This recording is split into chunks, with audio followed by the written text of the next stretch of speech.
Olá, amigos. É com muita alegria que aqui estamos a participar do projeto Espiritismo com Jesus, atendendo a esse convite do irmão Tiago, por indicação do Paulinho, nosso amigão do Centro Caridade Vespasiano, nesses estudos das parábolas de Jesus, que tanta luz traz para todos nós.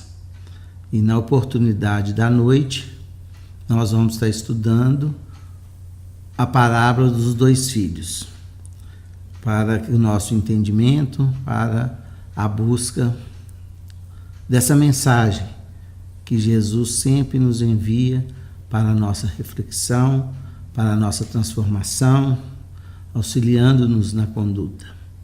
Então pedimos a Jesus, aos amigos espirituais que estejam conosco, nos trazendo a inspiração certa para que possamos discorrer sobre essa parábola.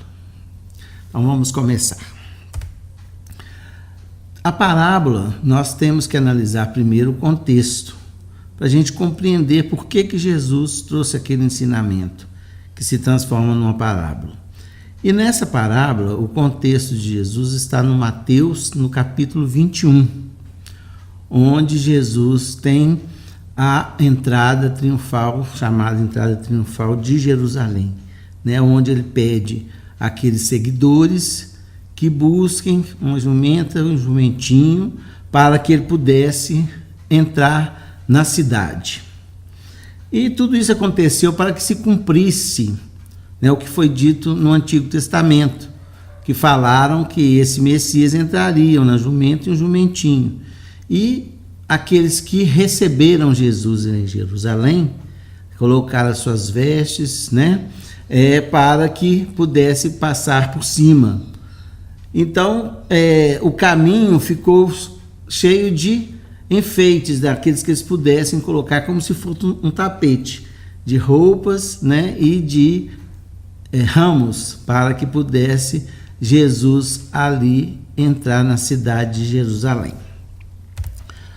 Uma outra passagem também nesse capítulo que vai nos mostrar, né, que a multidão começou a gritar, né, o filho de Davi, a hosanas nas alturas. Então, ali já estavam reconhecendo, né, Jesus como o Messias prometido. E a cidade alvoroçou. Todos queriam saber quem que era que chegava na cidade. Eu fico imaginando uma pessoa desconhecida entrando na cidade, todo mundo querendo ver, querendo entender aquela fama, aquela postura, ou aquela pessoa, aquela entidade que chegava para poder trazer alguma coisa, e que muitos já reconheciam, né, como um enviado do Senhor. Então, o que ele fez? Era o profeta de Nazaré, da Galileia, como eles identificaram para aqueles que não conheciam Jesus, ou para que não sabiam da chegada de Jesus, né? E o que ele fez? A primeira coisa, ele foi visitar o templo, e lá ele expulsou, né, os vendilhões do templo. É uma passagem que está nesse capítulo. Ele chega a Jerusalém, vai ter, né, na sinagoga, e lá ele expulsa aqueles vendilhões que estavam ali comercializando na casa de Deus, como ele disse, né? E Jesus fala uma palavra também que ficou memorável, né? Que a minha casa será chamada casa de oração, mas vós a tendes convertido em covil de ladrões. Então Jesus ali já começa a quebrar, a já mostrar para que veio, ou seja, a hipocrisia, o materialismo, ele começa a quebrar com essa expulsão. E Jesus, né, depois dessa passagem, foram estar com ele, ou seja, as pessoas que aproximaram deles, né, foram os cegos, os coxos, e Jesus assim os curou. Então, quer dizer, já era uma projeção, né, da vinda de Jesus, de considerar o Messias, e aqueles que buscavam a cura o encontraram, nesse primeiro contato em Jerusalém. E a passagem continua, né? A chegada de Jesus a Jerusalém continua. Depois ele dorme, né? Isso é próximo aos Montes das Oliveiras que acontece tudo isso. E depois ele dorme, e quando ele acorda e tem fome, tem aquela outra passagem, outra parábola também que ficou, né, para a nossa análise, que foi da figueira que secou, mas não é o objetivo do nosso estudo da noite de hoje. Quer dizer, é o contexto onde Jesus estava para que possamos entender e encontrar a parábola que nos é trazida dos 2 filhos. Bom, então, o que acontecia nesse período, né? Já nesse tempo, Jesus começou, né, a pregar, a ensinar para os príncipes, dos sacerdotes e os anciões do povo. Ou seja, eram pessoas membros do Sinédrio. Jesus começou a levar a sua palavra. E, quer dizer, consideravam temerária a palavra de Jesus, né? O Sinédrio era o quê? Conduzido pelos fariseus, os escribas, enfim, os doutores da lei. Então, o que fala? Logo em seguida que ele está nessa pregação, chegam os principais sacerdotes e os escribas. E questionam Jesus, que já tinha curado, né? Já tinha tido aquela recepção calorosa e estava ali pregando. Então eles perguntam: com que autoridade fazes isso? E os diálogos de Jesus são sempre muito interessantes, porque toda pergunta ela tem um cunho, né, de verdade, ou ela tem um cunho de intenção, melhor dizendo. E ele conhecia a alma humana, ele sabia o que ele estava fazendo ali, ele sabia as pessoas que ele ia encontrar, as resistências que o iriam perturbar. Então, o que ele fala? Eu também vos perguntarei uma coisa. Se me a dissestes, também eu vos direi com que autoridade faço isso. Ou então, antes de responder, Jesus determina que irá fazer também uma pergunta. E se eles conseguissem responder com sinceridade, sem as intenções que os levaram até ali, ele também responderia com que autoridade.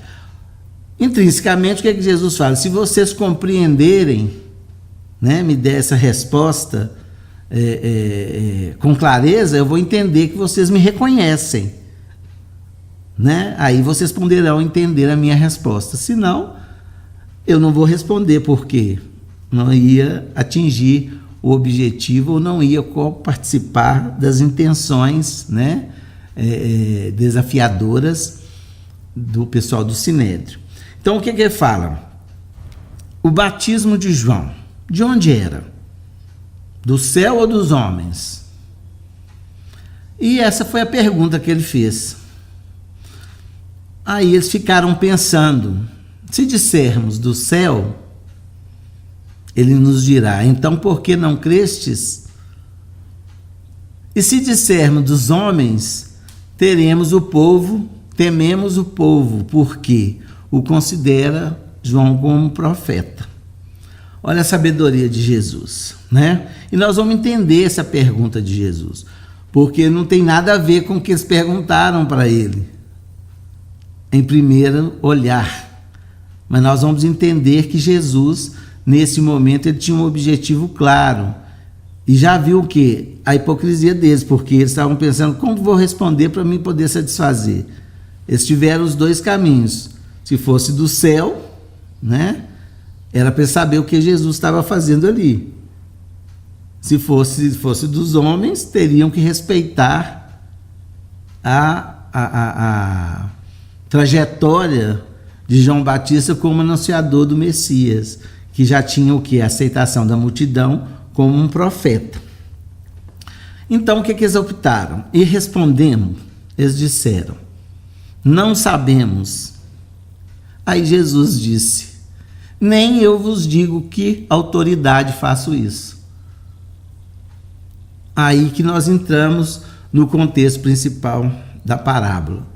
Então, os outros se furtaram uma resposta clara.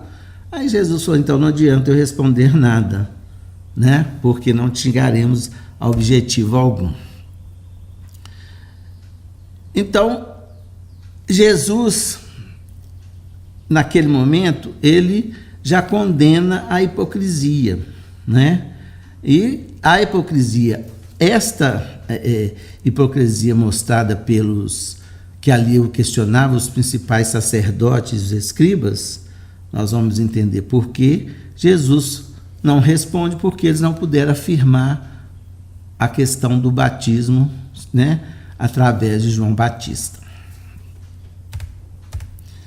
E aí que a gente chega nessa hora para repreender ou para condenar a hipocrisia, que ele utiliza da parábola dos dois filhos, que nós vamos ler na íntegra para melhor compreensão, certo? Então diz o seguinte: mas que vos parece? Um homem tinha 2 filhos, e dirigindo-se ao primeiro disse: Filho, vai trabalhar hoje na minha vinha. Ele, porém, respondendo, disse: Não quero.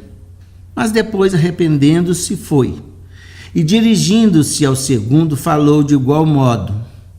E, respondendo ele, disse: Eu vou, Senhor. E não foi. Qual dos 2 fez a vontade do Pai? Disseram-lhe eles: O primeiro. Disse-lhes Jesus: Em verdade vos digo que os publicanos e as meretrizes entram adiante de vós no reino de Deus. Porque João veio a vós no caminho da justiça e não o crestes, mas os publicanos e as meretrizes o creram. Vós, porém, vendo isso, nem depois vos arrependestes para crer. Em Mateus 21, 28 a 32, essa parábola. Então a gente vê que é um convite ou uma ordem que o pai faz aos 2 filhos e cada um reage de uma forma, né? O primeiro de pronto disse não, mas reconheceu a necessidade e o arrependimento e foi. O outro, né, dissimulado, fingiu que ia e não foi. Agradou a resposta ao pai, mas não fez o trabalho a fazer. Então essa foi a resposta que Jesus deu aos escribas e os principais sacerdotes sobre a autoridade dele ali, para que pudesse entender melhor. Então, a parábola dos 2 filhos, nós podemos ver 5 itens, pelo menos, né, para a nossa reflexão na noite de hoje. Ela fala de autoridade, de justiça, de desobediência, de arrependimento e de fé. Olha que interessante nessas simples palavras exemplificadas por Jesus, quanto conteúdo a gente pode achar e mais ainda, né? Bom, para falar um pouco de autoridade, por que autoridade? Os escribas tinham autoridade perante o Sinédrio, né? Eles ensinavam e interpretavam as leis de Moisés, né? Então eles eram os doutores da lei. Os principais sacerdotes, o nome já diz, né? É aqueles que formavam a teologia, a explicação da divindade, era o sacerdote da época. João Batista já era considerado como um profeta. E nós sabemos que um pai tem autoridade sobre os filhos.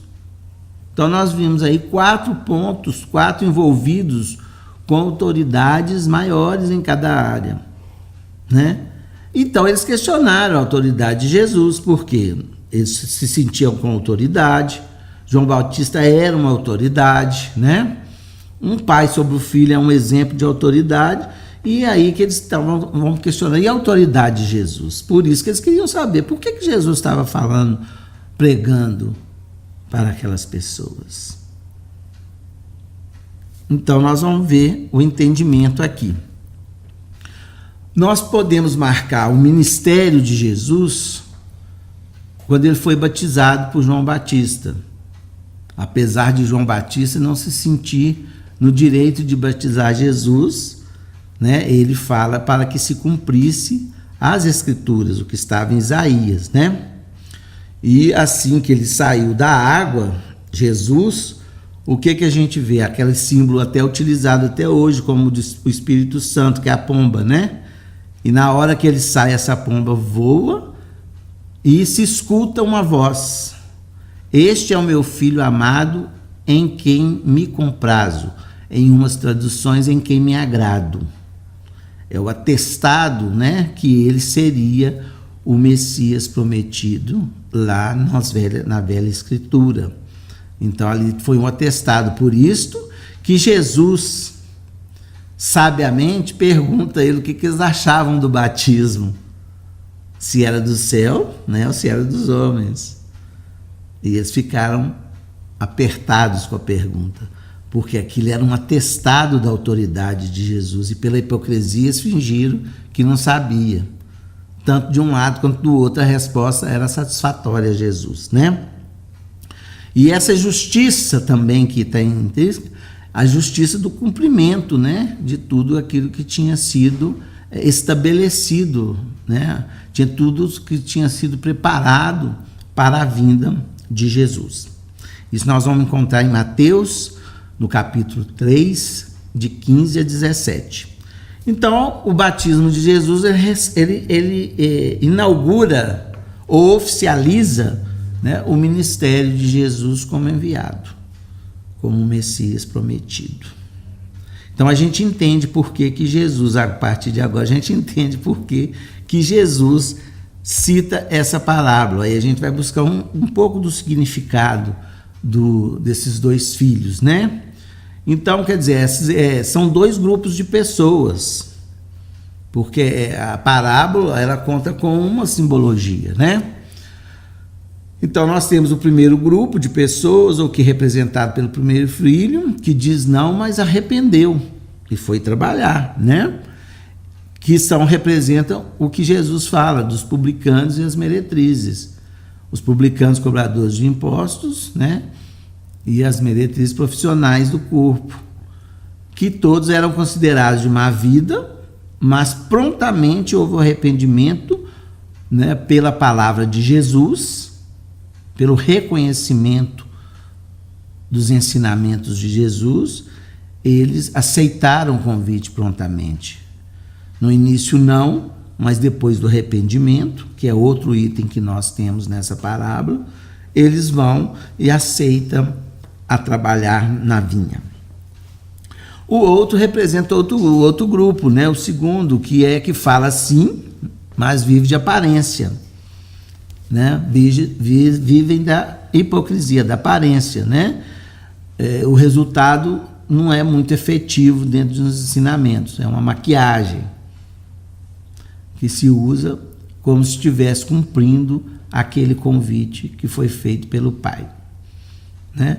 Então, o arrependimento é muito mais importante do que a aparência. É o que Jesus fala. Porque o arrependimento nos adianta, né? O arrependimento, pela lei da evolução, é necessário que o espírito se arrependa para que ele possa reconstruir, para que ele possa aprender, para que ele possa cumprir sua evolução. Tanto é que nós temos as reencarnações que temos estacionárias, que a gente não consegue evoluir porque não consegue reconhecer o próprio erro. Não é isso? Bom, então, seguindo esse raciocínio, nós vamos ver que tem outra passagem que reforça essa tarefa de João Batista, né? Quando João, antes de batizar Jesus, já saía pregando nas vizinhanças e fazia o batismo, em fruto desse arrependimento. Aqueles que se arrependiam antes do conhecimento da palavra de Jesus, eles eram renovados na simbologia, né, da pureza e da limpeza da água. Que o batismo ele tem essa simbologia, mas nós não teríamos um tempo efetivo para trabalhar esse entendimento por completo, mas a gente entende dessa forma, né? Dá para a gente entender. Por isso que ele fala: a voz que clama no deserto, preparai o caminho do Senhor, endireitai as suas veredas. Está em Isaías. Então, João, ele teve esse papel, né, de preparar a população para a vinda, para a presença de Jesus.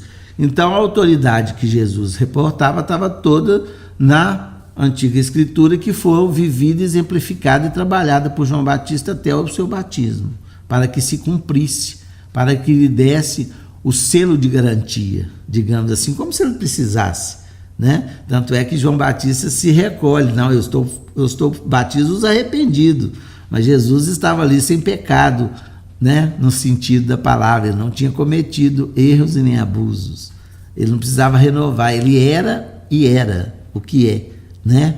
Então João Batista se recusa por causa disso, que o batismo era entendido que seria ministrado aos arrependidos, e Jesus, ele não tinha essa necessidade, mas era para cumprir as sagradas escrituras em toda a sua justiça. Muito interessante, né, esse trabalho feito por todos. Então tem uma palavra também que fala: João veio a vós no caminho da justiça. Isso ele falando para os escribas principais sacerdotes na palavra, nós trazemos de novo. João veio a vós no caminho da justiça, e não credes, mas os publicanos e as meretrizes o creram. Vós, porém, vendo isso, nem depois vos arrependestes para crer. Ou então, mesmo diante de Jesus, eles não alcançaram o arrependimento. Estava firmando na sua condição, na sua autoridade. Então, por isso, eles ficariam mais atrasados. A gente sabe que o povo judeu era mais preparado para a vinda do Messias, né? Mas o que aconteceu? A aceitação, né, veio do povo considerar de má vida, e isso que Jesus estava mostrando na parábola dos 2 filhos, né, que é muito interessante. Então, gente, o que acontece com isso? Qual a moral da história que a gente pode tirar? Ou moral da parábola, melhor dizendo, né? Não existe outro caminho além dos 2. Jesus não apresenta o terceiro caminho. Ou você se posiciona em um ou no outro. Não existe outro, né? Ou você se arrepende e vai. Por quê? O mundo da terra sendo de expiações e provas, o espírito reencarna para cumprir sua evolução, ela advém do seu arrependimento dos erros cometidos pela sua própria ignorância. À medida que vai se adentrando no Evangelho de Jesus, aquele que é fiel à proposta de Jesus, ao convite, ele vai se transformando, ele vem anotado pelo arrependimento. Aquele que resiste, né, ele pode cair na hipocrisia, como ele falava, né, aqueles que me honram de lábios. Então, tem o arrependimento, que nós já falamos, e eu acho que é o convite da palavra para saber qual posição que nós situamos como espíritas hoje, como cristãos, né? Depois de tantas experiências após a vinda de Jesus. O convite é esse, para a gente refletir. E Kardec nos explica, né, isso muito bem. Qual que é o verdadeiro espírita, né?